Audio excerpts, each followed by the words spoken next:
Welcome to my show. Today again I'm with a very special person. He is the Speaker of South African Parliament. Yes, I'm talking about Mr. Max Sisulu. Welcome to India, Mr. Sisulu. Thank you very much. Thank you. To begin with, I would like to start from one major thing. You know, the bilateral trade between South Africa and India is right now in tune of roughly $8 billion US. The target is that we should make it nearly $15 billion. Can you please tell us that what South African Parliament and parliamentarians are doing to achieve this target? Well, let me start off by saying thank you very much for inviting me to your show. It's a great pleasure to be here. Same here. We are a delegation from our parliament, national parliament, that comprises of two houses, the National Assembly and the National Council of Provinces, which you call here the upper house. Right. We have come to do two things.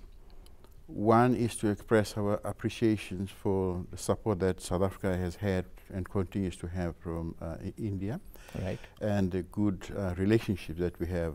Both countries share a common vision, right, and a common goal, right, and that goal being economic growth, faster economic growth, and also making sure that our people's lives are improved. right. And so that's a vision that we share. Right. The other things that we also share, a past history against colonial oppression. Right. And we are therefore here also to learn from the experiences of India. India certainly is a much bigger democracy, in fact the biggest democracy in the world. Right. Ours is a small and young democracy. Yeah. And being small and young, we are happy to be here to learn from the experiences of India. We've had very fruitful discussions since our arrival. And we have been encouraged by the warmth with which we have been received, starting with the President of India, the Speaker of the National Assembly, the ministers that we've met. Right. And everywhere we went, we've been surrounded by that traditional warmth, Indian warmth. Right.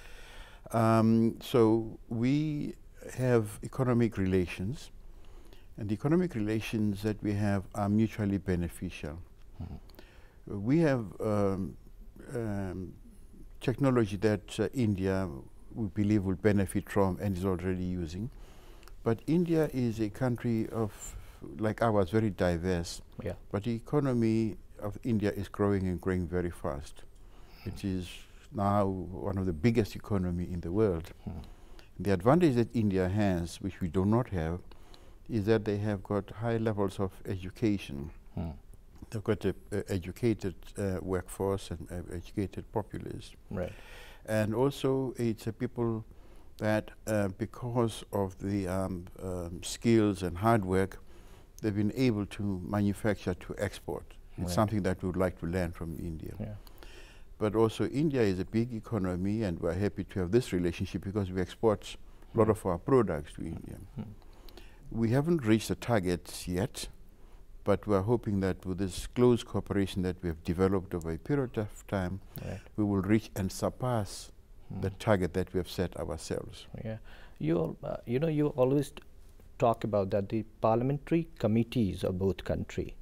I mean, they should interact a lot, and then because we do have lots of other targets to achieve, bilateral trade target, and then other social obligations. So what kind of interaction you think that should be there in future? We've got an ongoing relationship with the Parliament of India.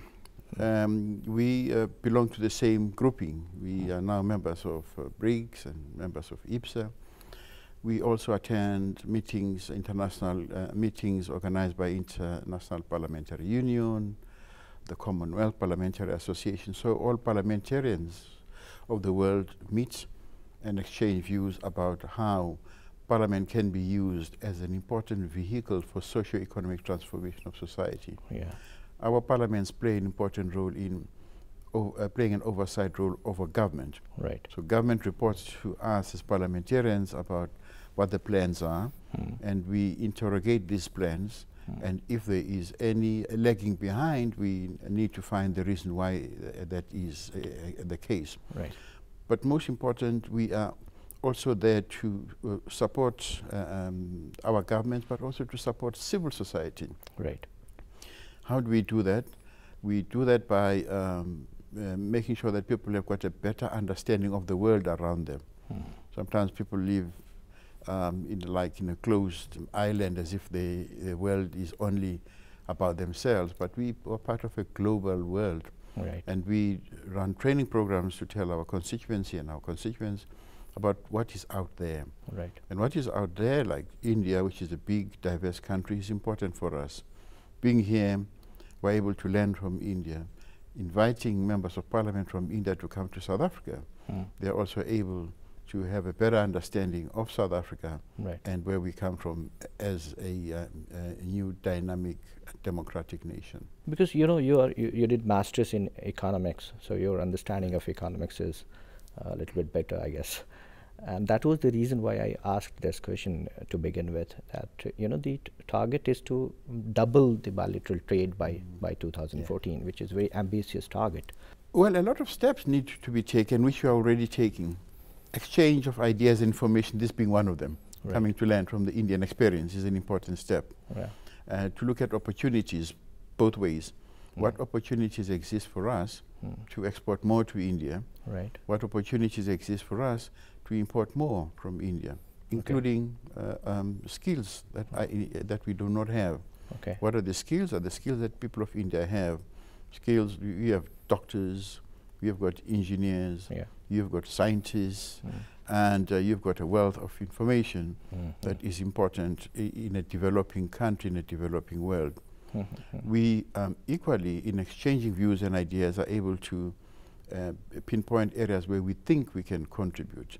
As I indicated, in South Africa, we've got a number of companies, international companies, that have got some skills and knowledge and technical know-how. One of them being Sasol, that produces oil and gas from coal, and India's got huge coal reserves that need to be exploited jointly by South African and Indian companies. Okay. We also benefit from some of the technology that you send. We've got cars now from India, which we didn't have 10 years ago. Okay. Okay. So that's certainly an important step forward. But also we are looking at joint ventures between the two countries and companies from both countries, so that together we're able to exploit what exists outside the two countries. Right. Thirdly, South Africa is an important trading partner for India and many other countries, but it is also an important link between India and Africa as a whole. Right. So that opens up opportunities for business opportunities for Indian business companies. Right. One thing very unique I noticed in South African Parliament, that money bill either you can accept or reject, but you cannot make any change in that. You cannot amend anything on that. I mean, what exactly is the logic behind it? We now have the right actually to amend the money bills. Okay. You have just introduced this very recently. Yeah. We yes, in the past we were not able to make any changes to the money bills. Right. But we now have passed a law that enables us not just to interrogate the money bills, but to also amend the money bills. Okay. Of course, there was a bit of a tussle between the executive that wouldn't like this to happen. Yeah. Parliament